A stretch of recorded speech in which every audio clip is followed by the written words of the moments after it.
Well, I think the biggest problem at hand is it undermines that direct relationship between physician and patient, and that it doesn't allow me to have the flexibility to make decisions on what I know is probably best for for the patient at that junction. So, for me as a gynecologist, I'll see a patient with maybe some irregular menstrual cycles, and I know the best next step would to be to do an office procedure, maybe an endometrial pipelle to sample to see if there's any risk of some type of precancerous changes. But the problem is in the United States, I'm not allowed to do that without going through a lot of different hoops and evaluations for the insurance company.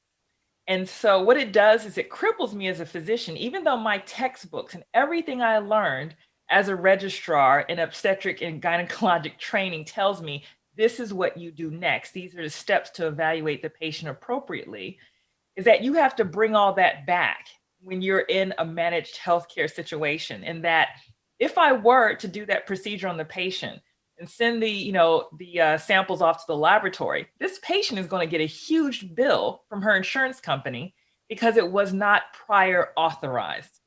So it's really unfortunate in the United States health system that patients are used to having multiple steps before they actually get something done because we have to go through the insurance company's blessing first. So they actually have insurance company representatives that actually look for quality improvement. And one of the things they're looking for is, once again, ways to reduce costs. So the original point of this is to reduce cost so that we're not, ballooning out our healthcare expenditures. And I understand that aspect and that point.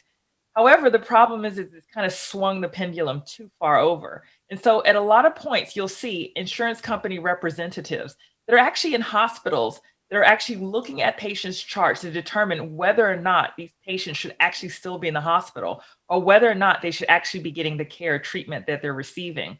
And if they decide that it is not in the patient's best interest, they can actually decline it. I actually had an insurance person looking at a patient's chart, and she had opted to say that the patient did not need to stay another night, even though, from a clinical aspect, I actually didn't think the patient was ready for discharge. But the insurance company did, and they won, not me. So my patient had to be discharged, even though I did not feel that she was clinically ready. And I had to go in and tell the patient that she had to leave, that unfortunately she couldn't stay another night. It would not be covered. Patients usually don't go after the insurance companies. They actually go after the physicians because we're the ones coming in the room and saying, I'm sorry, you have to go home, or I'm sorry that you can't have this test or you can't have this particular medication. It's us delivering the bad news. So we're actually the face of the negative connotation. So it's not the insurance companies. They have a great lobby, a great publicity, but we're the ones that are actually kind of the scapegoats. So I actually think a lot of the lawsuits are directed towards us, which actually should be probably towards the insurance companies. So out of network is the bane of our existence as a physician. And unfortunately, this I would see as being a major problem for patients in Australia, because if you're in an area that maybe is a little bit more regional or rural, some of your physicians, some of your specialists could be easily out of network and not a part of that special network and that private health component. And so the problem is that if there's an emergency, or if you want to see a doctor that's out of that network, then the insurance company is basically saying, sorry, we're not going to cover a large portion of that. The insurance company could either say they're not going to cover any of it, or they could say they'll cover a portion, but your out of pocket fees could be significant. And so, once again, I talked about my personal experience with that, where I actually had an air ambulance flight to another hospital. And just because of the bad luck of being on an air ambulance and being flown to another hospital, the minute I landed, most of those physicians that I came in contact with were out of network. And so everything that was done to me from that point on, x-rays, ultrasounds, consultations with specialists, were all out of network. So I got these massive bills for that, even though it was an emergency. And when I discussed that with them, the answer I got was, well, you should have told us that you were going out of network and we might have, covered that. But in an emergency, I don't think a lot of people think about that. Or if it's a true emergency, you might not be, conscious and be able to call the insurance company. So these are the types of things that actually do occur. And insurance companies have actually gotten to the point where they place things so that there's really a really very narrow kind of way that they'll admit somebody for out of network or allow a person to seek out of network care. For example, one of my colleagues in the United States, their insurance plan actually says that the patient themselves has to call and request for out of network services. Well, it just so happened they had a patient in shock. So they're literally not able to talk on the phone.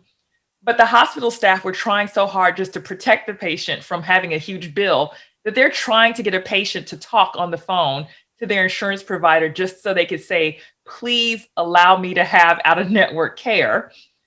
During a patient's, intensive care that they're getting for resuscitation during a shock, it makes no sense that we're going through these extra steps trying to protect patients from having giant bills and having to worry about what to do in case of an emergency, or if you're someone who's rural or regional, trying to access a specialist that's in network. For an Australian, patient, it might be, driving 6 hours to a major city just to stay in network. I do believe, and I truly believe, and most physicians will tell you, that the electronic medical recording system, even though it was supposed to create a way of streamlining patient healthcare, it actually created more barriers and more time that you spend not face to face with patients, but actually doing that clinical work on a computer that has really nothing to do with that face to face hands-on patient care.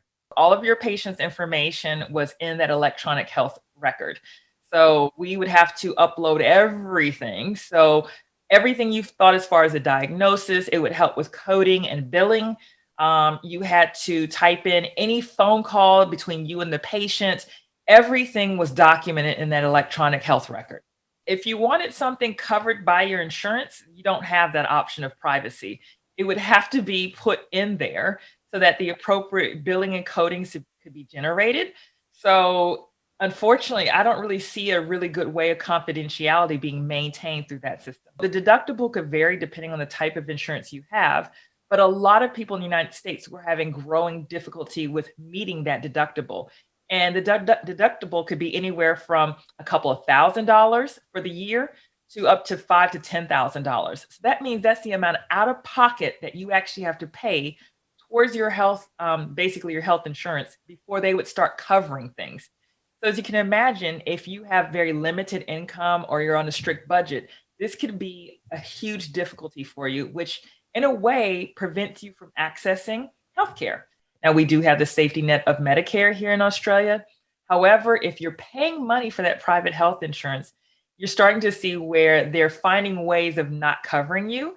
And that's where you start to worry about that profit entity coming in. And that's honestly not the way it should be. It should never be all about profit. And that's where that money is being made, excluding people. The amount of administrative work that's been put in between ourselves and our patients has been ridiculous and extraordinary. The fact that you have all these coders and billers and people that you have to use and utilize in order to make sure patients are getting what they need, that is not, as far as I'm concerned, good healthcare. Good healthcare is having that relationship with your patient without all those middle bits inside. And I do believe with the adoption of this managed healthcare system that we're going the same route that the American system went back in the 1990s when it was first introduced. And I truly saw a degradation of the actual medicine between patient and physician, and it became more of a business.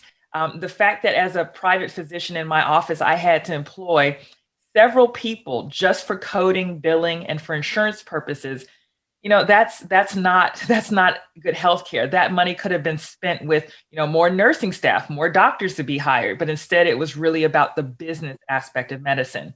And I'm not naive. I understand that you do have to have some aspect of administrative cost. I understand that aspect. But if you look at the system that's occurred in the United States, and if you look at the blogs and the posts and the discussions in American doctor sites, all of us will say the same thing. The business of medicine has gotten out of hand and has created a really bad place between physician and patients. And it's just not something I see in the near future that we can come back from. And I would hate to see the same thing happen in Australia.